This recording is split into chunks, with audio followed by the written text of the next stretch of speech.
जिसे सफलता की चाह है, मुसीबतों में भी उसके लिए राह है। बोलो, मिल जाएगी ना? तो आगे बढ़ते हैं। ये आपने सुना ही होगा कि गाय दूध नहीं देती, गाय से दूध क्या करना पड़ता है? बूंद बूंद निकालना पड़ता है। तो निकाल लोगे, एक्शन लोगे, फोकस के साथ लगे रहिए। फोकस का एक उदाहरण देखिए, नीचे वाला देखिए, पार्श्व आकर्षण से बचें। एक औरत उधर से आई, आदमी क्या कर रहा था? हथौड़े से लोहा पीट रहा था। फोकस भटका, औरत थोड़ी ज्यादा ही मलूक थी,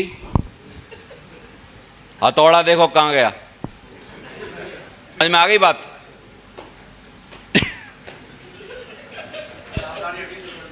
एक सेकंड का खेल है बस।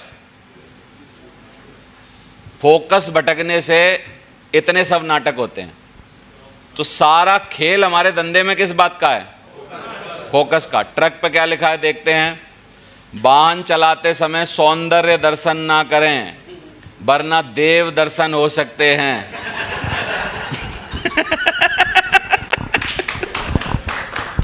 ये है। तो फोकस बहुत इंपॉर्टेंट है। कितने लोग बोलते हैं फोकस रखना पड़ेगा? और हमारे बिजनेस की जान है फोकस। कर पाएंगे आप लोग? और रिस्पॉन्सिबिलिटी, जो लोग जिम्मेदार होते हैं, मैंने ये देखा है, वो लोग जल्दी उठते भी हैं, सीरियस भी रहते हैं, और वो लोग कभी बहाने भी नहीं बनाते और डरते भी किसी बात से नहीं है, क्योंकि जिम्मेदारी उनके अंदर वो भाव पैदा करती है ना? मैंने बचपन से देखा है, अपने पूरे घर का सबसे जिम्मेदार आदमी आपके सामने खड़ा है, ईमानदार। और अगर आप रिस्पॉन्सिबल बंदे हो तो इसका मतलब भगवान आपकी सफलता रोक ही नहीं सकता। मैं लिख के दे रहा हूं, आप रोक नहीं सकता। रोनाल्डो क्या कहता है? रोनाल्डो आज दुनिया का बहुत बड़ा आदमी है। जितने सेलिब्रिटी आप हमारे यहां देखते हो हिंदुस्तान में, कम से कम 100 सेलिब्रिटी को इकट्ठा रोनाल्डो एक दिन में खरीद सकता है, इतना बड़ा आदमी है। और मैं कैसे बोलूं? सही है। रोनाल्डो क्या कहता है कि मेरे पापा हमेशा मुझसे एक बात कहते थे कि हम एक दिन बहुत अमीर होंगे, हमारे पास भी बड़ी गाड़ियां होंगी, बड़े घर होंगे। आज मेरे पास सभी लग्जरी आइटम हैं, लेकिन बस मेरे पापा नहीं। दूसरा, अगर आप अमीर परिवार में पैदा नहीं हुए हैं, रोनाल्डो के शब्द हैं, तो उस परिवार को अमीर बनाना सिर्फ आपकी जिम्मेदारी। अगर आप अमीर परिवार में पैदा नहीं हुए हैं तो उस परिवार को अमीर बनाना किसकी जिम्मेदारी है? सिर्फ आपकी। और आप चाहें तो इस जिम्मेदारी को लें, नहीं तो आने वाली पीढ़ियों में कोई और लेगा। ये होना तो किसी ना किसी के हाथ से होगा। अब बात यह है कि आप वो बनना चाहते हैं या आप इंतजार करना चाहते हैं। समझ में आ रहा है? तो ये आपको करना पड़ेगा। तो या तो पूरी जान लगा दो या फिर जाने दो। क्या करना चाहिए? आज से पहले क्यों नहीं लगा रहे थे? अभी लगाएंगे? तो पूरा लगाइए, पूरे दमदारी से काम करिए। एक मार्टिन लूथर किंग की बात और बतानी है। मार्टिन लूथर किंग के बहुत बड़े ड्रीमर थे और इन्होंने बहुत एक अच्छा वर्ड बोला, जो आप इनका कभी भी टाइप करोगे आपको मिल जाएगा, आई हैव अ ड्रीम। और ये एक नेता ऐसे थे, जब इन्होंने एक रैली करी तो इन्होंने किसी को बोला नहीं, उस टाइम कोई प्रचार का तरीका नहीं था, लेकिन सब लोगों को एक दूसरे के माउथ से पता चल गया कि मार्टिन लूथर किंग वहाँ पे कुछ बोलेंगे। मार्टिन लूथर किंग ने बार बार वहाँ पर कई बार बोला, I have a dream, I have a dream, I have a dream, I have a dream. बस उन्होंने एक ही वर्ड बोला और इसी को बीच बीच में बोलते गए और 10-15 मिनट का भाषण दिया। लेकिन दुनिया की सबसे बड़ी रैलियों में से अभी तक वो रैली है, बिना किसी को बुलाए हुए इतने लोग एक जगह कभी इकट्ठे नहीं हुए आज तक, जो मार्टिन लूथर किंग को सुनने के लिए आए थे। समझ में आ रहा है? तो इनके बारे में एक ही बात बोली जाती है कि चलते रहो। मार्टिन लूथर किंग ने कहा था कि अगर तुम उड़ नहीं सकते तो दौड़ो, अगर दौड़ नहीं सकते तो चलो, अगर तुम चल नहीं सकते तो रेंगो, पर निरंतर आगे बढ़ते रहो। अपनी सोच और दिशा बदलो, सफलता तुम्हारा स्वागत करेगी। रास्ते पर कंकड़ ही कंकड़ हों तब भी एक अच्छा जूता पहनकर चला जा सकता है, किंतु एक अच्छे जूते में कंकड़ घुस जाए तो एक अच्छी सड़क पर भी आप एक कदम नहीं चल पाएंगे। मुश्किल है, यानी हम बाहर की चुनौतियों से नहीं, अपने अंदर की कमजोरियों से हारते हैं।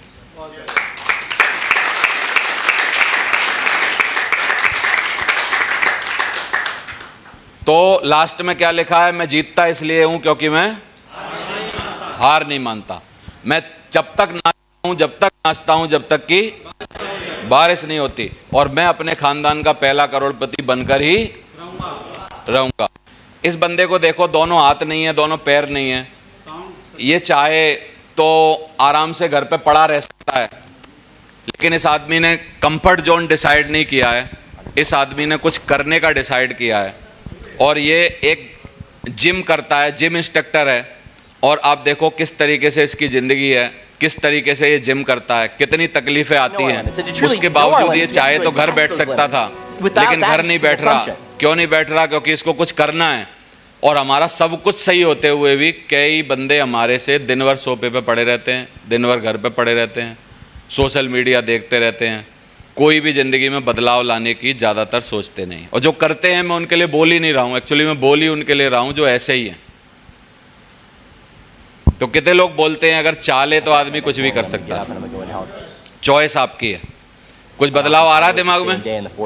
दोनों पैर नहीं है, दोनों हाथ नहीं है, एक खास तरीके की बीमारी होती है, तरीके की एक खास बीमारी होती है, कई लोगों को है ये। और उस बीमारी के कारण आदमी रुक नहीं रहा है, क्लाइंबिंग कर रहा है, सारी रिस्क ले रहा है, सारे काम कर रहा है, और कई लोग सही होते हुए भी कुछ नहीं कर पा रहे।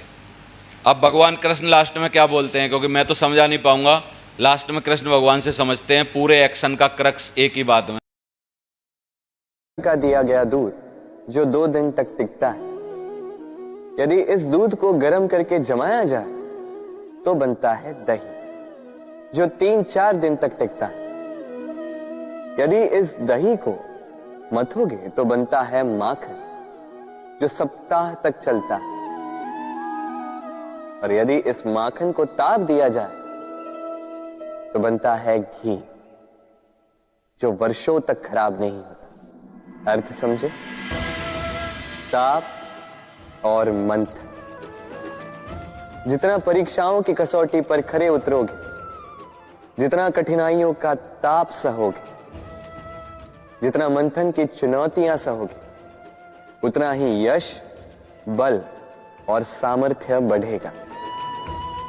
तो कर्म करो, कठिनाइयों का सामना करो और मंथन से मन को शुद्ध रखो।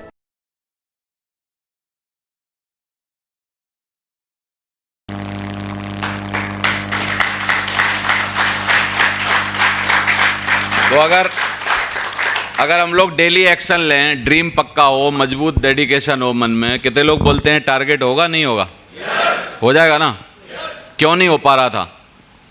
क्योंकि कईयों के ड्रीम ही नहीं थे, कईयों का टारगेट ही नहीं है। फिर टारगेट आ भी गया तो ठीक है, बोला दांत निकाल देंगे लास्ट में, यार क्या है, बस 1 ही मिनट तो लगती है। लास्ट में क्या बोलना है, कोई पूछेगा तो भाई टारगेट क्यों नहीं हुआ? तो बस ऐसे करना है, देखो मेरी तरफ, बोला सर अगली बार कर लेंगे। अरे बोला अगली बार कर लेंगे। क्या इतने में क्या है लग रहा है? इतना हाँ, इसमें कुछ जा रहा है करने में? अगली बार कर लेंगे सर, बोले ठीक है। समझ में आ रही है बात? तो ये बात ध्यान देनी है। एक लास्ट की बात कि राम जी घर छोड़ गए, मर्यादा पुरुषोत्तम बन गए, कृष्ण घर छोड़ गए, कर्मयोगी जगत गुरु बन गए, सिद्धार्थ ने घर छोड़ा, गौतम बुद्ध बन गए, गांधी जी ने घर छोड़ा, महात्मा गांधी राष्ट्रपिता बन गए, मोदी जी घर छोड़ गए, PM बन